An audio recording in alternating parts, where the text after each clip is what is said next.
आज हम जीव विज्ञान का वर्गीकरण और सेक्शन पढ़ने वाले हैं, उन पर चर्चा करने वाले हैं।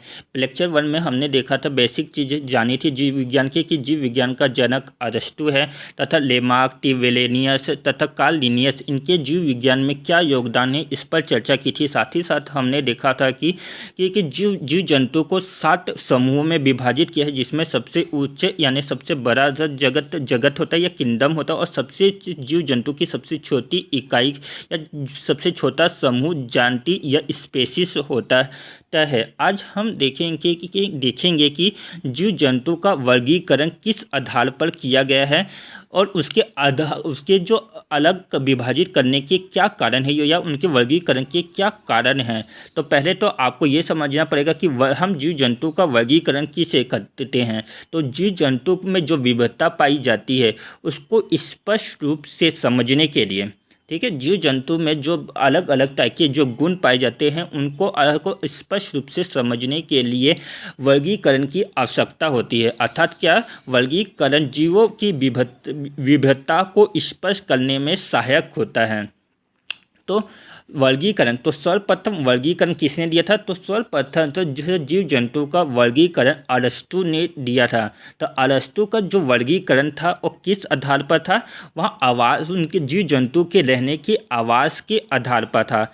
अरस्तु ने जीव जंतुओं को उनके रहने के आवास के आधार पर विभाजित किया। किस आधार पर? स्थल में रहने वाले जीव, जल में रहने वाले जीव और वायु में रहने वाले जीव, ठीक है। लेकिन क्या ये विभाजन पूरे जीव जंतु को स्पष्ट रूप से समझने में क्या सहायक है? नहीं, क्योंकि स्तर में भी रहने वाले जीव में भी काफ़ी सारी विविधता पाई जाती है। इसको हम एक एग्जांपल के थ्रू एक समझते हैं, जैसे पवाल, वेल, ऑक्टोपस, शार्क, ठीक है। पवाल, वेल, ऑक्टोपस, शार्क, इसमें कई मायने में एक दूसरे से काफ़ी ज़्यादा अलग हैं, ठीक है। पवाल हो गया, वेल हो गया, शार्क या ऑक्टोपस, लेकिन इसमें एक चीज़ कॉमन है कि ये सारे, ठीक है, ये चारों जीव कहाँ पर रहते हैं, कहाँ निवास करते हैं? जल में निवास करते हैं या पानी में निवास करते हैं या समुद्र में निवास करते हैं। ये इनका एक आधार है, लेकिन इनमें काफ़ी ज़्यादा विविधता पाई जाती है, चाहे वह पवाल हो, वेल हो या ऑक्टोपस हो। अब दूसरा वर्गीकरण, तो इसी को दूर करने के लिए धीरे जीव विज्ञान के शास्त्रियों ने अब वर्गीकरण किसके आधार पर दिया? कोशिका के आधार पर वर्गीकरण दिया। तो कोशिका के आधार पर सर्वप्रथम वर्गीकरण किसने दिया? अब हम उस पर चर्चा करते हैं। तो कोशिका के आधार पर सर्वप्रथम वर्गीकरण 1894 में, ठीक है, 1894 में हेकेल ने दिया था, ठीक है। सर्वप्रथम वह कोशिका के आधार पर किसने वर्गीकृत किया था? हेकेले ने 3 जगत का सिद्धांत दिया है, यानी 3 जगत का सिद्धांत दिया था। उनके इस 3 जगत के सिद्धांत में फंजाइल, प्लांटी और एनिमेलिया, ठीक है, 3 थे, फंजाइल, प्लांटी, एनिमेलिया था, ठीक है। इसमें क्या हेकरे ने जो यह 3 जगत का सिद्धांत दिया था उसमें मोनेला को फंजाइल के अंतर्गत रखा था और तथा प्रोटिस्टा, ठीक है, प्रोटिस्टा जगत की बात ही नहीं की थी। इस सिद्धांत को दूर करने के लिए 1895 में, ठीक है, 1959 में रॉबर्ट विटेकर ने अपना 5 जगत का सिद्धांत दिया। 5 जगत का सिद्धांत किसने दिया? रॉबर्ट विटेकर ने दिया था। रॉबर्ट विटेकर का जो 5 जगत का सिद्धांत था उन्होंने इन 5 जगत को कोशिका के आधार पर विभाजित किया, जिसमें पहले मोनेला, प्रोटिस्टा, फंजाइल, प्लांटी, एनिमेलिया, ठीक है, मोनेला, प्रोटिस्टा, फंजाइल, प्लांटी, एनिमेलिया के जगत के आधार पर विभाजित किया। अब इनको कोशिका के आधार पर, तो केवल क्या इनकी कोशिका की संरचना कैसी है, इनका पोषण यानी भोजन लेने का तरीका क्या है, उनका स्रोत कैसा है, इनकी शारीरिक संगठन कैसी है, इसके आधार पर विटेकर ने इनको विभाजित किया। और 1977 में कार्ल ओस ने रॉबर्ट विटेकर के द्वारा जो 5 जगत का सिद्धांत दिया था उसका विस्तार किया गया। उन्होंने मोनेला को आर्की बैक्टीरिया और यूके बैक्टीरिया, ठीक है, मोनेला को आर्की बैक्टीरिया और यूके बैक्टीरिया में विभाजित किया। अब रॉबर्ट विटेकर के द्वारा जो सिद्धांत जो प्रस्तुत किया गया था मोनेला, प्रोटिस्टा, फंजाइल, प्लांटी, एनिमेलिया, अब पर जो विभिन्नता है उनको हम समझने की कोशिश करते हैं। तो देखते हैं यहाँ पर से मैंने इनको वर्गीकृत किया गया है, ठीक है, कॉलम के हिसाब से। अब उनके लक्षण के आधार पर उनमें जो विविधता पाई जाती है उसको देखते हैं। तो यहाँ पर मैंने 3-4 पॉइंट लिखे हैं, जैसे कोशिका के प्रकार पर, कोशिका भित्ति, केंद्रक भित्ति, पोषण की विधि, प्रजनन, ठीक है। इन आधारों पर इनको विभाजन में जो अंतर पाया जाता है उनको देखते हैं। तो कोशिका के प्रकार पर, तो कोशिका के प्रकार पर मोनेरा को प्रोकैरियोटिक है। यहाँ पर 2 टर्म मिलेगा आपको, प्रोकैरियोटिक और यूकेरियोटिक। तो प्रोकैरियोटिक में सिंपल सा आपको याद रखना है कि जिनमें केंद्रक झिल्ली, ठीक है, जिन जीवों में केंद्रक झिल्ली नहीं पाई जाती है उन्हें प्रोकैरियोटिक कहते हैं। और यूकेरियोटिक, ठीक है, यूकेरियोटिक में केंद्रक झिल्ली मौजूद होती है। साथ ही साथ यूकेरियोटिक को फर्दर 2 भागों में डिवाइड किया गया है, एक कोशिक यूकेरियोटिक और बहुकोशी यूकेरियोटिक, ठीक है। तो अब देखते हैं कोशिका के प्रकार के आधार पर मोनेरा प्रोकैरियोटिक है, प्रोटिस्टा एक कोशी यूकेरियोटिक है, फंजाइल बहुकोशी यूकेरियोटिक है, ठीक है। फंजाइल में एक आता है ईस्ट, इसका अपवाद है, ईस्ट एक कोशी यूकेरियोटिक फंजाइल है। वही प्लांटी बहुकोशी और एनीमेलिया भी बहुकोशी है और कैसे आधार पर यूकेरियोटिक है।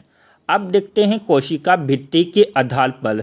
तो कोशिका भित्ति के आधार पर मोनेरा में कुछ जीवों में, कुछ मोनेरा में कोशिका भित्ति मौजूद होती है और कुछ में अनुपस्थित होती है। वही प्रोटिस्टा में भी कुछ में उपस्थित होती है, कुछ में अनुपस्थित होती है।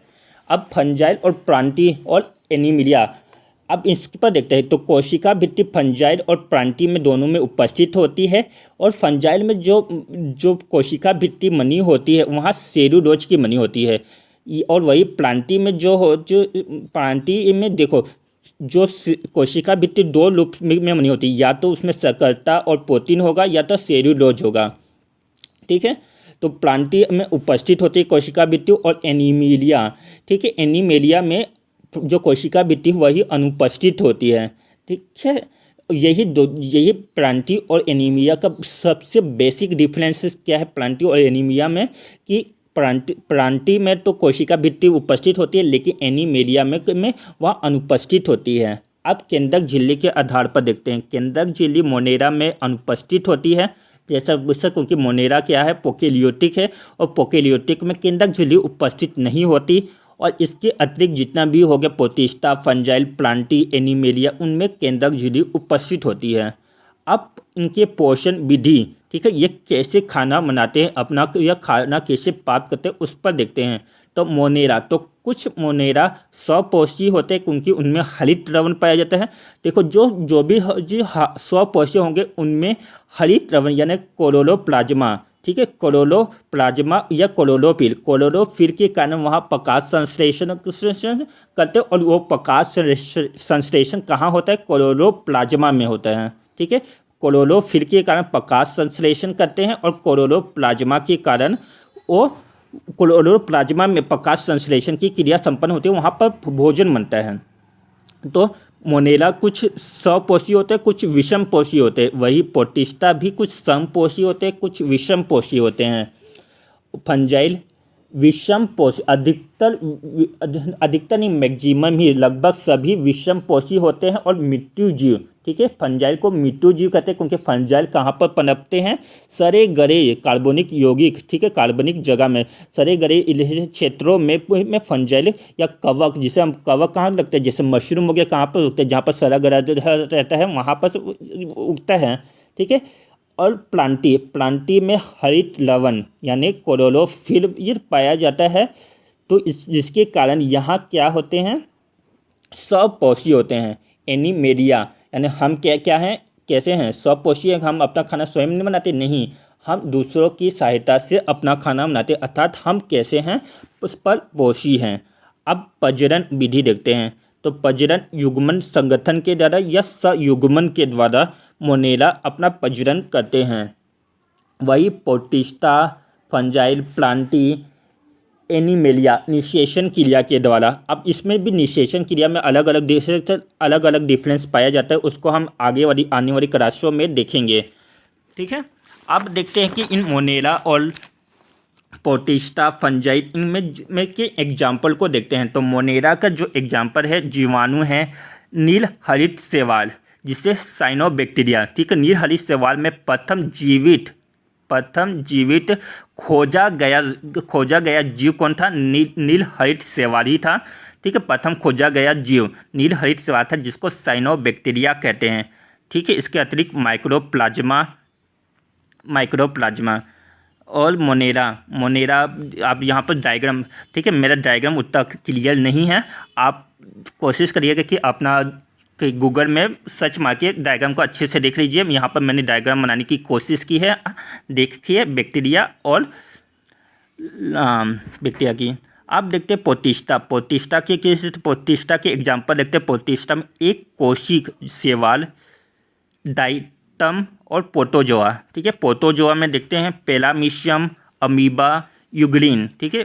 पैरामीशियम, अमीबा, यूग्रीन किसके एग्जाम्पल है? पोटिस्टा के एग्जाम्पल है। वही फंजाइल के एग्जाम्पल क्या है? एक ईस्ट कैसा फंजाइल है? एक कोशी यूकेरियोटिक है, ठीक है, एक कोशी है। पैरामीशियम, मशरूम, एग्रेलिकस, एस्परजिलस, ठीक है। एस्परजिलस तो जो कवक जो बीमारी का मेन जो कारण होता है कवक, ठीक है। हम मशरूम को तो खाते हैं लेकिन उससे बीमार नहीं होते, लेकिन जो बीमारी का जो कारण होता है एस्परजिलस, ठीक है। एस्परजिलस नामक फंजाइल जो आता है उसके कारण बीमारी होती है। अब देखते हैं मोनेरा पर चर्चा करेंगे। मोनेरा का आज मैं थोड़ा सा बेसिक पॉइंट बताऊंगा, इसके बाद जो इसके अंतर है और भी नेक्स्ट क्लास में हम पढ़ेंगे। तो मोनेरा का मैंने एग्जाम्पल बताया था, जीवाणु अर्थात बैक्टीरिया, नील हरित शैवाल। और इसकी मोनेरा खोजा गया प्रथम जीवधारी, ठीक है। कौन क्या है? नील हरित शैवाल, जो कि क्या था? मोनेरा के जगत का एक जीव है। मोनेरा जगत का जीव है। अब इसकी आकृति कितनी होती है? आकृति काफ़ी छोटी होती है, 0.5 से लेकर 5 माइक्रोमीटर तक होता है, और 1 माइक्रोमीटर में 10⁻⁻⁶ मीटर होते हैं। सबसे छोटी बैक्टीरिया माइक्रोप्लाज्मा गेरिकोसेप्टम है, जिसका साइज 0.1 से लेकर 0.3 तक माइक्रोमीटर तक होता है। जीवन का आधार क्या होता है? यही माइक्रोप्लाज्मा। जीवन का आधार यही माइक्रोप्लाज्मा है। अब कुछ यहाँ पर मैंने नोट्स के रूप के फॉर्म में लिखे हैं। इकोलाई बैक्टीरिया कहाँ पर मौजूद होता है? मनुष्य की आंत में मौजूद होता है, और यहाँ जल प्रदूषण का सूचक होता है। विटामिन के डाइजेशन में इकोलाई बैक्टीरिया सहायक होता है।